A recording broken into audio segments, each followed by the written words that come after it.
students, today I am going to proceed our chapter real numbers. In previous online class we talked about the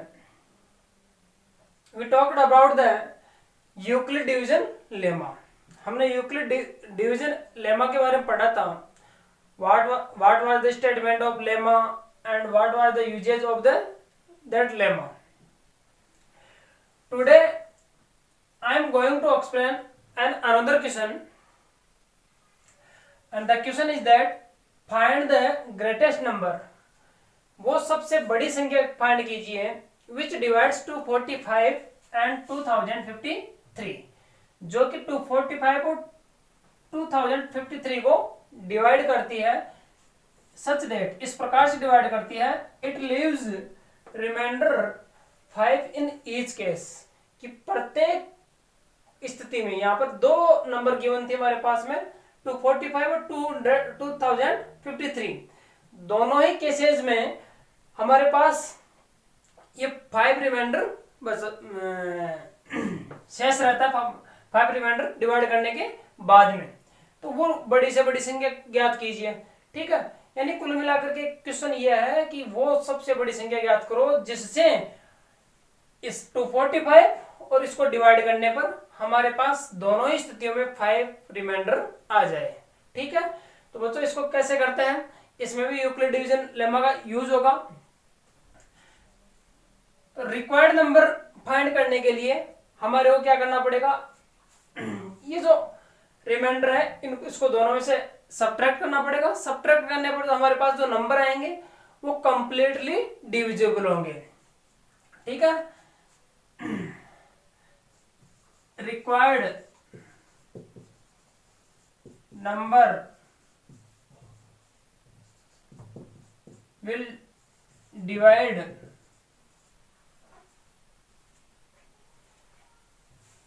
will divide completely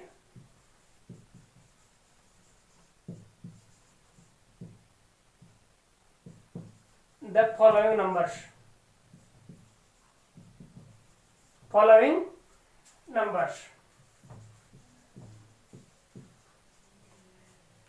245 में से हम 5 minus करेंगे तो हमारे पास हो जाएगा 240, और 2053 में से 5 माइनस करेंगे तो 2048.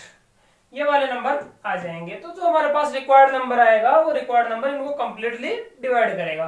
तो बच्चों वो नंबर फाइंड करने के लिए हाईएस्ट, ग्रेटेस्ट या बिगेस्ट नंबर आ सकता है आपके पास यहाँ पर लिखा हुआ. तो उस कंडीशन में आपको इन दोनों का HCF फाइंड करना है, हाईएस्ट कॉमन फैक्टर, क्योंकि वो नंबर दोनों को डिवाइड कर रहा है इसलिए जरूर कॉमन फैक्टर होगा, और हाईएस्ट इसलिए HCF फाइंड करना है.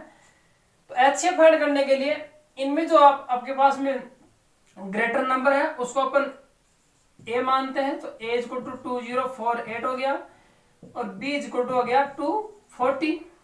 अब इसका HCF हम यूक्लिड डिवीजन एल्गोरिथम से फाइंड करेंगे बाय यूक्लिड्स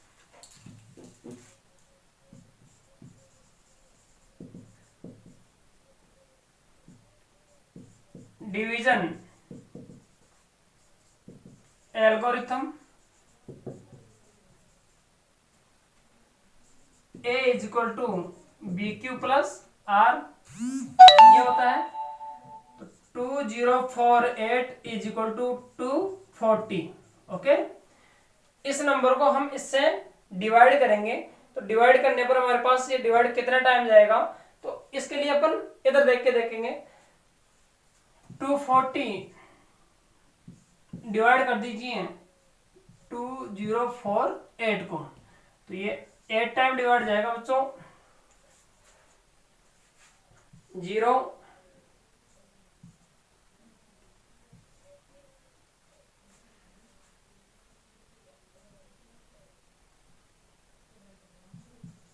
तो हमारे पास में ये नंबर आ गया 1920.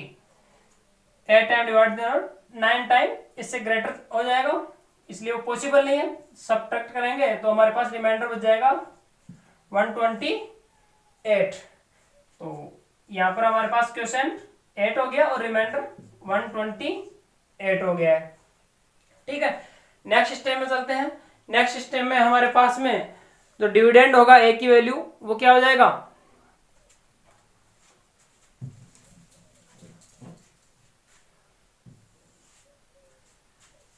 240 हमारे लिए डिविडेंड होगा और 128 हमारा डिवाइजर होगा। 128 से इसको डिवाइड करेंगे तो कितना टाइम जाएगा, 1 टाइम श्योर है, क्योंकि 2 टाइम 256 हो जाएगा जो किससे बड़ा होगा। अब इसमें से इसको माइनस करने पर 112 रिमेंडर आ रहा है। नेक्स्ट स्टेप में चलते हैं। 128 इज इक्वल टू 112 मल्टीप्लाई, ये भी 1 टाइम डिवाइड जाएगा, प्लस यहां पर हमारे पास रिमाइंडर 16 बचेगा। नेक्स्ट स्टेप में हमारे पास 112 डिविडेंड बनेगा और 16 हमारा डिवाइजर होगा। इसको अगर अपन इसको मल्टीप्लाई करें तो हमारे पास में आ जाएगा 7 टाइम डिवाइड हो रहा कंप्लीटली और रिमाइंडर 0 आ गया। ठीक है, तो लास्ट स्टेप में हमारे पास जो डिवाइजर है ये है 16। तो HCF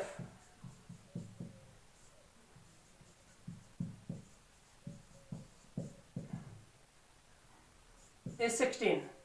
इन दोनों नंबर्स का जो HCF आया वो हमारे पास में आया 16। ठीक है, लेकिन हमारे को आंसर क्वेश्चन की लैंग्वेज में देना है। 16 इज द हाईएस्ट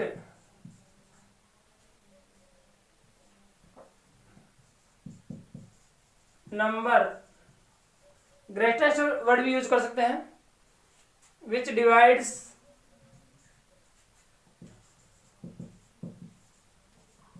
डिवाइड्स और आपको आगे ये वाला पोर्शन लिख देना है। ठीक है, ये वाला एज इट इज। ठीक है, फाइनल आंसर हमारे क्वेश्चन की लैंग्वेज में देना है। फाइंड द ग्रेटेस्ट नंबर की जगह 16 is the highest number which divides 245 and 2053 such that it leaves remainder 5 in each case। ये लैंग्वेज लिख करके आंसर लिख देंगे। ठीक है बच्चों, तो ये क्वेश्चन आपके समझ में आ गया होगा। हो सकता है आपके पास में यहाँ पर इसको डिवाइड करने पर रिमाइंडर अलग आ रहा हो और इसको डिवाइड करने पर रिमाइंडर अलग आ रहा हो, तो उस कंडीशन में 245 में से उसका रिमाइंडर माइनस कर देना और इसमें से उसका माइनस कर देना अलग अलग। यहाँ पर तो सेम रिमाइंडर आ रहा दोनों केसेज में, इसलिए हम लोग दोनों में से ही 5 पाइस बैठाएंगे। कभी कभार क्वेश्चन में क्या होता है, इसको डिवाइड करने पर इसको तो कंप्लीटली डिवाइड कर देता है और इसमें रिमाइंडर कुछ ना कुछ बचता है। यानी कंप्लीटली डिवाइड करने का मतलब है इसमें रिमाइंडर 0 बचता है और इसमें रिमाइंडर 5 बचता है, तो उस कंडीशन में हम इसमें से 0 माइनस कर देंगे। अगले कंप्लीटली डिवाइड करने के लिए क्वेश्चन कह रहा है और इसमें अगर रिमाइंडर बच रहा है तो वो रिमाइंडर सब्ट्रैक्ट करके हम लोग ये नंबर्स फाइंड कर लेते हैं।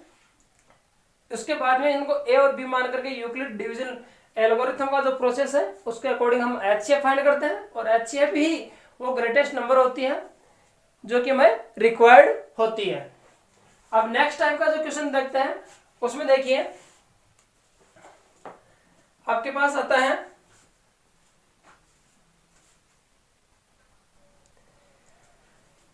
नेक्स्ट क्वेश्चन बच्चों ये है, क्वेश्चन है कि if HCF of numbers 408 and 1032 is expressed in the form of 1032x minus 408 multiplied by 5, then find the value of x। यानी कि आपको 2 नंबर्स गिवन है 408 एंड 1032। इन दोनों नंबर्स का जो HCF है हमारे को नहीं पता इन दोनों का HCF क्या है, लेकिन जो भी HCF होगा उस HCF को हम इस फॉर्म में एक्सप्रेस कर सकते हैं। क्वेश्चन कह रहा है ये बात मैं नहीं कह रहा कि इनका जो HCF होगा वो इसके इक्वल होगा, इसके रूप का होगा। ठीक है, तो पहला काम है बच्चों इन दोनों का HCF फाइंड करना। तो इन दोनों का HCF फाइंड करने के लिए हम यूक्लिड डिवीजन एल्गोरिथम का ही यूज करेंगे। तो इन दोनों में बताइए ग्रेटर नंबर कौन है, 1032। ठीक है, इसको हम एज्यूम करते हैं और जो स्मॉलर नंबर ऑफ 400 इसको बी मानते हैं, ठीक है। इन दोनों का एचसीएफ फाइंड करने के लिए हम यूक्लिड डिवीजन एल्गोरिथम का यूज कर रहे हैं, जिसका कि फॉर्मूला होता है a equal to b q plus r. Values put कर दी, 1032 is the value of a and 408 is the value of b. Now divide 1032 by 408, okay. इस 1032 को 408 से डिवाइड करेंगे तो 2 टाइम डिवाइड जाएगा, तो 2 हमारा क्वेश्चन हो गया। अब उस कंडीशन में उसके बाद में डिवाइड करने पर जो हमारे पास रिमाइंडर बचेगा, वो रिमाइंडर बचेगा 216। ये डिवाइड का प्रोसेस आप इस प्रकार से इधर रफ में करके देख सकते हैं। ये 2 टाइम, तो हमारे पास में ये रिमाइंडर बचेगा, तो ये रिमाइंडर लिख दिया। अब जैसा कि मैंने बताया था, नेक्स्ट स्टेप में आपके पास में ये हमारा डिवाइजर बनेगा, डिविडेंड बनेगा, और ये हमारा डिवाइजर बनेगा, ठीक है। 408 को 216 से डिवाइड किया, 1 टाइम डिवाइड किया, रिमाइंडर 192। आप इस प्रकार से प्रोसेस चेक कर सकते हैं ताकि कोई मिस्टेक ना हो। तो हमारे पास इस कंडीशन में ये 24 रिमाइंडर बचता है, 1 टाइम डिवाइड जाएगा, 2 टाइम तो बहुत ज्यादा हो जाता है। अब नेक्स्ट स्टेप में ये हमारा डिविडेंड होगा और ये डिवाइजर होगा, और इस 24 से कितना टाइम डिवाइड हो जाएगा, 8 टाइम कंप्लीटली, और रिमाइंडर 0 होता है, 0 बचेगा। जैसा कि मैंने पहले बताया था कि प्रोसेस कब तक चलता है, जब तक रिमाइंडर हमारे पास 0 ना आ जाए। तो बच्चों इन दोनों का एचसीएफ कितना आ गया, 24। जो लास्ट स्टेप में हमारा डिवाइजर होता है वही हमारा एचसीएफ होता है, ठीक है। अब इस एचसीएफ को जो क्वेश्चन वाला एचसीएफ है उससे कंपेयर करना बच्चों। क्वेश्चन कह रहा है कि इस एचसीएफ को हम इससे एक्सप्रेस कर सकते हैं, यानी ये इक्वल है, कंपेयरिंग द एचसीएफ, इसको कंपेयर करना है तो इसके इक्वल रख दिया, ठीक है। इन दोनों को मल्टीप्लाई किया, अब ये इक्वेशन बन चुकी है इक्वेशन। इस इक्वेशन को सोल्व करना है और x की वैल्यू फाइंड करनी है। तब first of all we find the product of these two, 2040 is the product of these two numbers. Now do transfer of 2040 in RHS side, then we get plus 2040 because 2040 was negative in LHS side.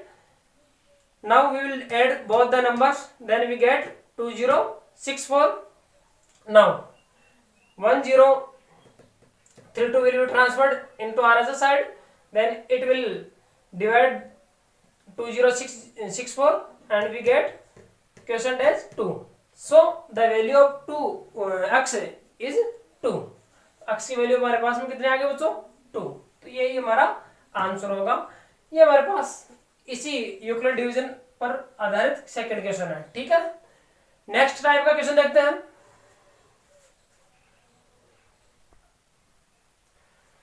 Next type का जो question है बच्चों वो थोड़ा सा आपके लिए linguistic ज्यादा है, भाषा का लैंग्वेज का यूज ज्यादा होगा इसमें, और क्रिएटिव भी है। ये लॉजिकल क्वेश्चन है, इसके लिए थोड़ा सा आपको ज्यादा ध्यान देना पड़ेगा और मेरे प्रत्येक शब्द को ध्यान से सुनना होगा, क्योंकि ऐसे हमारे पास में 4-5 टाइप के क्वेश्चन है।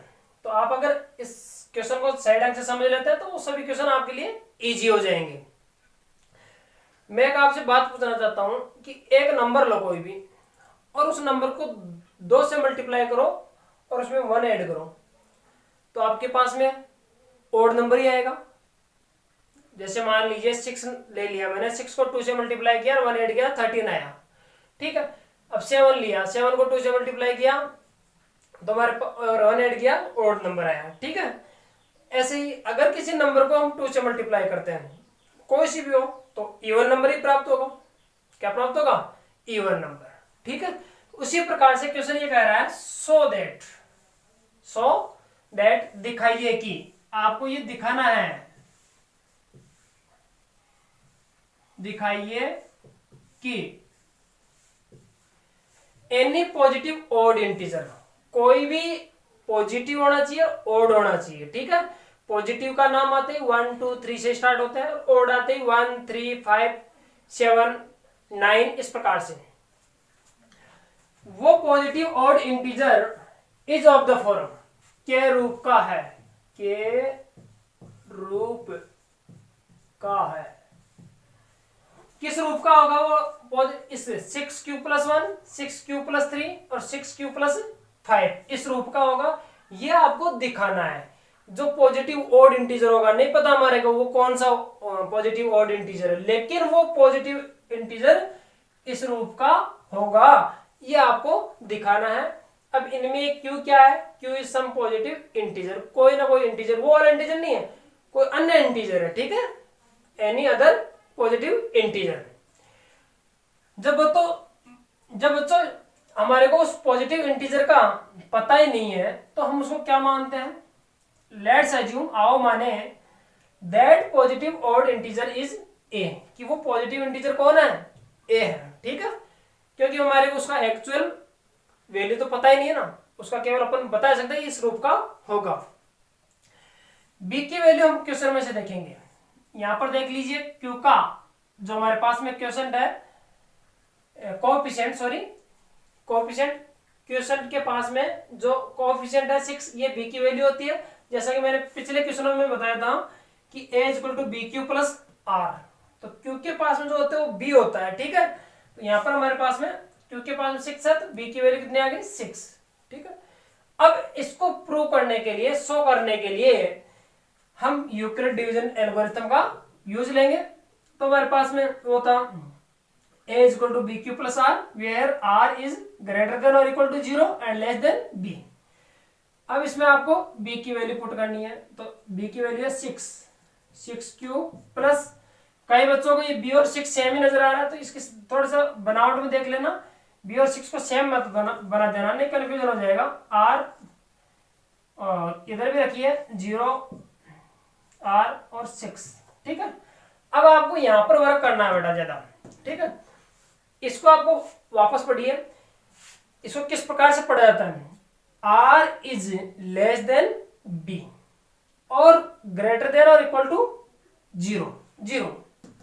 r की वैल्यू जो है वो 0 है, 0 के बड़ी है और 6 से छोटी है। तो बताओ 0 या 0 से बड़ी और 6 से छोटी कौन कौन से नंबर आ गए, उनमें से आता है 0, खुद भी आता है, क्योंकि 0 इक्वल भी हो सकता है, 0, 1, 2, 3, 4, 5, ठीक है। 6 नहीं आएगा, 6 से छोटी लेनी है हमारे को, ठीक है। तो R फॉर रिमाइंडर, तो पॉसिबल रिमाइंडर्स, पॉसिबल। अब क्वेश्चन में देखो ओड पूछ रहा है, ओड, ठीक है, तो इनमें से आपको ओड लेना है, पॉसिबल ओड रिमाइंडर।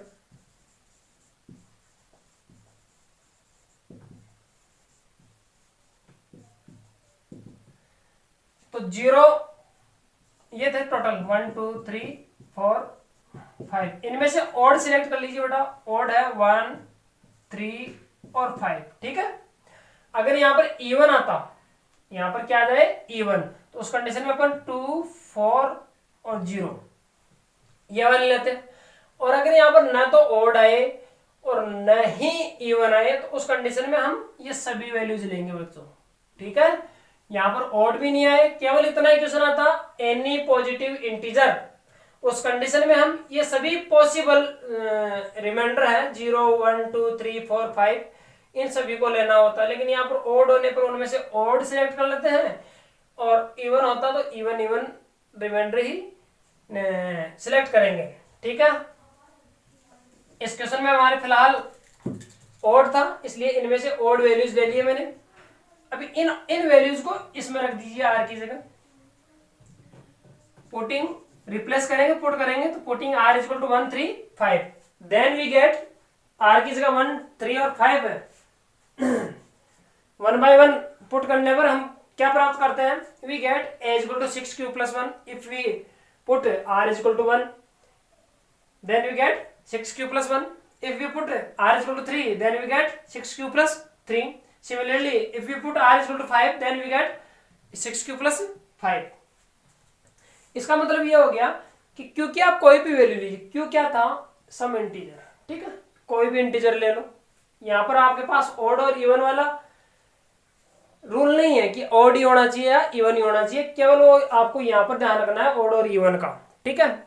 यहां पर आप क्यों कोई भी इंटीजर है, जैसे 1 ले लिया तो 6 1 जा 6, 6 और 1 7 आ रहा है, ऐसे 6 2 जा 12 और 12 और 3 15 आ रहा है, तो आप क्योंकि कोई सी भी वैल्यू रखोगे तो ये ओड नंबर ही प्राप्त होगा। तो हम कह सकते हैं so that positive integer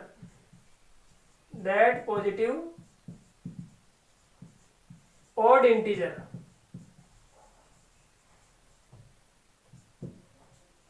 is of the form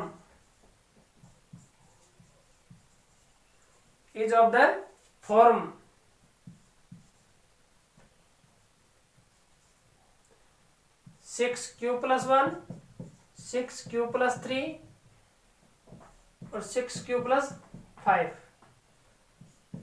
hence sort. इस प्रकार से हमने इसको दिखा दिया है कि जो हमारा पॉजिटिव ऑड इंटीजर होगा वो इस रूप का होगा। ठीक है, उम्मीद करता हूं बच्चों आपके पास ये समझ में आ गया होगा। ये लैंग्वेज वाला प्रत्येक लाइन आपको लर्न करनी है। इसमें आपके पास न्यूमेरिकल कैलकुलेशन कम है और लैंग्वेज वाली ये लाइंस जो है ये मेन इंपॉर्टेंट रोल प्ले करेगी इस क्वेश्चन के सॉल्यूशन में। जो भी लॉजिक होगा ये लाइंस ही उसको क्लियर कर पाएगी।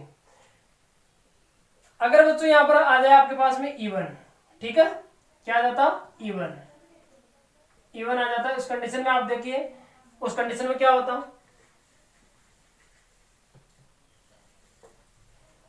इवन आ जाए, इवन, ठीक है, और आपके पास यहां पर क्वेश्चन भी चेंज हो जाएगा। फिर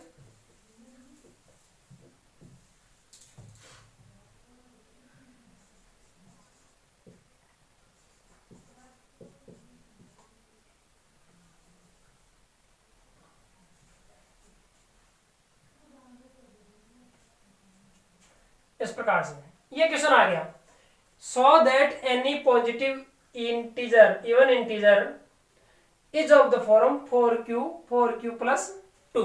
ठीक है, यही है क्वेश्चन।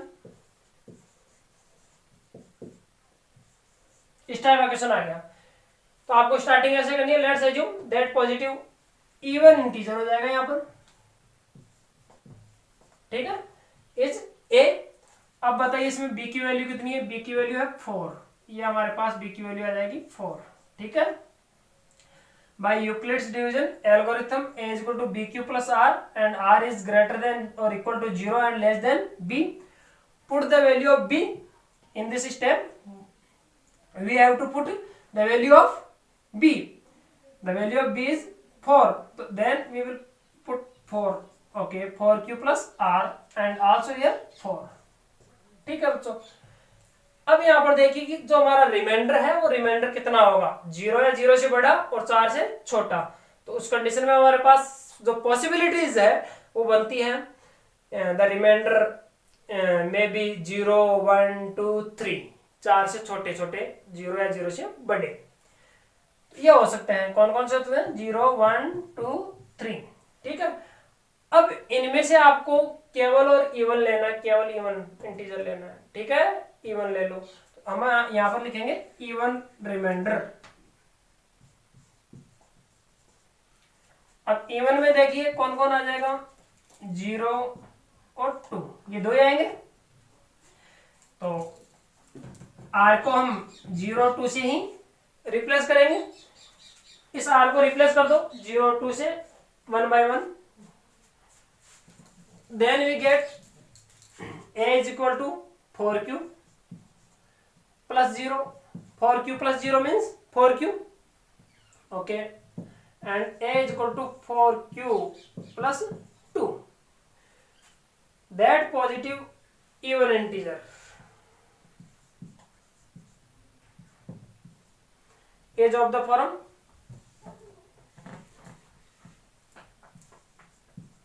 4q और 4q plus 2, hence solved। इस प्रकार से अब इसमें रख दीजिए q की वैल्यू, q की वैल्यू कुछ भी रखिए, 4 1 जा 4, 4 plus 2 कितना हो गया 6, तो 6 क्या है, इवन ही तो है, इसमें रख दीजिए। q की वैल्यू कुछ भी रख दीजिए, 5 रखिए, 4 5 जा 20, और 20 क्या है, इवन ही है। तो इस प्रकार से ये शो होता है कि हमारे पास जो भी इवन पॉजिटिव इंटीजर होगा वो इस फॉर्म में होगा। ठीक है, तो ये हमारे पास क्वेश्चन नंबर सेकंड टाइप का होता है जिसमें हमारे पास इवन इंटीजर आता है। अब अगर आपके पास में आ जाए यहाँ पर ना तो ओड आए ना इवन आए, तो उस कंडीशन में देखो क्या करते हैं। अगर आपके पास क्वेश्चन ऐसी इसी प्रकार से आ जाए, केवल इतना ही, so that any positive integer is of the form, ये वाला क्वेश्चन आ जाए, तो उस कंडीशन में हम क्या करेंगे, यहाँ पर पॉजिटिव इंटीजर ही राइट करेंगे बच्चों, ये लो, ठीक है। और जो अपन यहाँ पर पहुंचने के बाद में सिलेक्शन करते हैं रिमाइंडर्स का, ऑड और इवन लेते हैं, चूज करते हैं, तो चूज नहीं करेंगे, सभी रिमाइंडर ले लेंगे 0 1 2 3। उस कंडीशन में बच्चों यहाँ पर भी आपके पास शो करने के लिए ये देगा 4q प्लस 1 4q प्लस 2 और 4q प्लस 3, ये आएगा आपके लिए शो करने के लिए, ठीक है। तो सभी हमने रिमाइंडर ले लिए हैं 0 1 2 3 4, 4 नहीं आएगा ये वाले। अब r को रिप्लेस कर दीजिए इन वैल्यू से, तो 0 रखने पर हमारे पास में 4q आएगा, 1 आएगा, a is equal to 4q plus 2 आएगा, a is equal to 4q plus 3 आएगा, और a इज इक्वल प्लस ये वाला हो जाएगा, और ये वाले वैल्यूज भी हम यहाँ राइट कर देंगे 4q प्लस 1 4q प्लस 2 और 4q प्लस 3। इस प्रकार से ये प्रूव हो जाता है। तो उम्मीद करता हूं ये आपके पास मैंने जो 3 टाइप के क्वेश्चन बता दिए, ओड आने पर क्या करेंगे, इवन आने पर क्या करेंगे, और ओड और इवन नहीं आकर केवल इंटीजर आने पर क्या करेंगे, तो किस प्रकार से करते हैं, तो ये आपके पास सो जाते हैं, दिखा देते हैं कि हम इस रूप में होंगे, ठीक है। अब हमारे पास इस एक्सरसाइज जो 2.1 है, इसका एक लास्ट टाइप का क्वेश्चन बचता है, उस पर डिस्कस करेंगे, फिर हमारी एक्सरसाइज कंप्लीट होती है।